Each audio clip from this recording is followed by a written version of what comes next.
जश्न आज़ादी मुबारक हो। प्यारे इस्लामी भाइयों, आइए एक मुफ्ती साहिब सदरुद्दीन अज़ुर्दा दहलवी रहमतुल्लाह ताला अलैह के बारे में जानते हैं कि किस कदर अंग्रेज़ों के ख़िलाफ़ फतवा दिए और इनके साथ क्या बर्ताव किया गया, देश की कुर्बानी में इनका क्या रोल था। अंग्रेज़ों के ख़िलाफ़ फतवाए जिहाद की तस्दीक की, जिसके सबब आपकी जितने भी जायदाद थे ज़ब्त कर ली गई, कई दिन हवालात में रहे,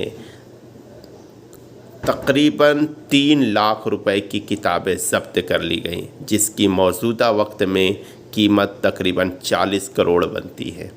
अल्लाह अकबर। हमारे उलमा इकराम ने देश को आज़ाद करने के लिए कैसी कैसी मुसीबतें झेलें। हमें भी चाहिए कि इस आज़ादी को गनीमत जाने और अपने देश को खुशहाल बनाए।